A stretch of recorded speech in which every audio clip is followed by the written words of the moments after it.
My name is Emerson Tan and I'm a volunteer for MapAction. On my last day of quarantine, after coming back from Haiti, sometimes I get asked, well, what is it that MapAction actually does? And then I have to think about it, and it turns out it's not actually just maps. In fact, actually, it's all about data. So here we go. This is a needs assessment, so working out what people need, and this is actually how we made this. Haiti had an earthquake on the 14th of August. It was a 7.2. It devastated the south of the country. This was a maternity hospital, and you can see that this was in fact actually a two-story building. The bottom story has sheared off and collapsed completely, and the top story has lost maybe 30-40 centimeters. Everything's sheared off and collapsed inwards. And this was a reinforced concrete building. This gives you an idea of the intensity of the earthquake. This is in a place called Lazille. The background of the assessment: Tier Fund sent its field assessors out between the 19th and 24th of August, a few days after the quake, with a survey to ask people what it was that they needed and how they would like to be helped, which is actually very important, because typically people don't get a choice in how they're helped and how they receive aid, and very often that actually really impedes their ability to really get back on their feet. More often than not, people know exactly what it is that they need. So the way they did it was they went out, they got focus groups, and these were 10 church leaders from a commune, which is just a geographic area. Each focus group of 10 people produced this few narrative responses, which is just like kind of essay-like or paragraph-like text, and a moderated discussion with the assessor. 3 participants from each focus group were selected to answer a multiple choice questionnaire, and this covered both their short-term and long-term needs. Now, what comes out of this? What you end up with is, this is the multiple choice questionnaire. It's in, for starters, it's like demographics, so where are you, who are you? It's all in Creole, which is the local language. Creole is a mixture of very old French from Haiti's independence from France, which is actually from the 18th century.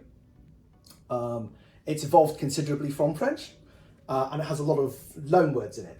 The narrative is all in Creole, and then you have these multiple choice questions, which are all in French, and you can divide these up by categories. So vulnerabilities, priorities, and then by sort of like sector, shelter or water and sanitation, or health, and so on and so forth. They did the survey. They ended up with piles and piles of paper that all had to be entered into Excel, and then what you end up with is something that is in fact actually very difficult to work with. And what you have to do is you have to take all of this data and then clean it up and then turn it into something that you can actually really analyze. And I didn't do this, Hannah did this. Hannah is one of MapAction's data scientists, and she turned the results of all of this into a spreadsheet that you could then subsequently analyze, and then built a load of analytical tools that enable us to actually dive in to that data and then slice and dice that data to actually give us counts and insights into what it is the population actually is expressing and what their needs actually really are. It's quite difficult often to actually get from narrative to something that's actually quantitative. But what we can do here is we can actually take the narratives and actually do a simple word count, make an adjustment for the fact that it is in Creole. For example, argent, l'argent, cash, all mean the same thing. So we have to do a bit of massaging, and then from that we actually get our priorities as expressed in the narrative. And then, for example, when we go into the aid modality, so in other words, how do people want to receive help? Again, we can actually go into that narrative, do that count, correct for the mixture of French and Creole, and that actually gives us like our preferred aid modalities. Then that numeric data enables us then to make maps. So in some cases, maps aren't necessarily the most effective tool because maps don't necessarily give you the numeric data that you actually need to actually sort of make the right decisions. But maps in combination with these sorts of analytic tools are in fact actually extremely potent. What that allows you to do is it allows you to get an immediate visual sense, but where it's not immediately clear what's, where there's some subtlety involved, you can always go back to the data. Let's look at this from one department. So this is Department Sud, which is the very southernmost department. You can see here that logement, or shelter, is consistently throughout all of the communes is pretty much the the number one concern. And then if you look at the others, in fact, actually, it's a pretty even split, really, between food, and then subsequently hygiene is a pretty close third. But then that's much more varied.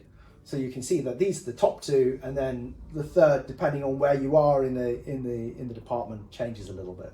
This gives you an idea of concerns that people have around food inside each of the departments. So we are able to actually go into the data, and we can actually break this out by commune if required, but it's difficult to put on one slide, so we just do it for the whole region. Not enough utensils, not enough fuel, not enough money to buy what's in the market, the absolute shortages of food, shortages of agricultural capacity. So you can get a sense for this. But again, this enables you to go back to the map, and you can actually say, okay, well, from this, I actually can have a visual representation of what's going on. I can look at the map, and then I can knit these two things together in my head to actually hopefully make some better strategic planning. Difficult to express on the map, but this gives you an idea again of what these big problem areas are. So in this particular case, for this one, that dark grey bar around agricultural capacity seems to be pretty consistent throughout. And again, you can go back to the data and actually pull that out. Shelter, same sort of thing. And then by commune, again, you can kind of see that this red bar is pretty consistent across the top. And that just means that the houses have all been damaged and they can't really be lived in. They're not inappropriate, they're not appropriate to be lived in. Big cracks, roof is gone. And that covers everything from complete collapse to a partial collapse. Ability to buy what you need. So do these people have money? The answer is no. By commune, it's pretty bad. You can see that 3% in Department Sud said they have what they needed. So, clearly the answer here is to give them money, because they're asking for money, but also they're asking for money because at the same time they're saying that there's material in the market, but we just can't afford to buy it. Wash, this also bleeds into safety, because obviously if 50% of women do not feel safe using the surviving communal latrines, that's a major problem, because if you have open defecation leads to waterborne diseases, and there was always the fear that cholera would come back.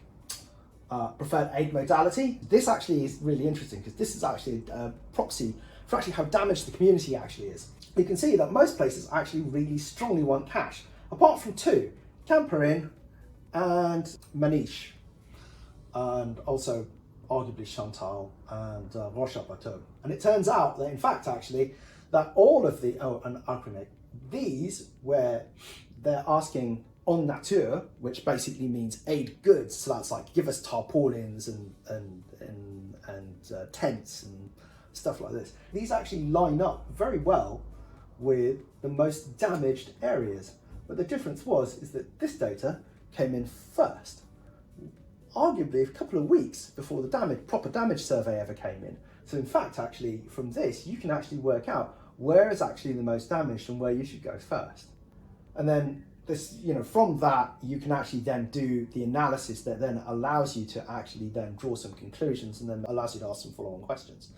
So you can see, by lack of cash, so people want cash. So obviously, clearly we have to ask ourselves, actually, can we actually just cut the amount of actual aid goods we're actually giving out to just these areas where we know that there is a strong desire for aid goods, but also there is a lot of physical damage, and those areas then need to be targeted very intensely for aid good distribution, but also that's probably where we should put the majority of our medical, it's probably where we should put the majority of our other in-kind efforts.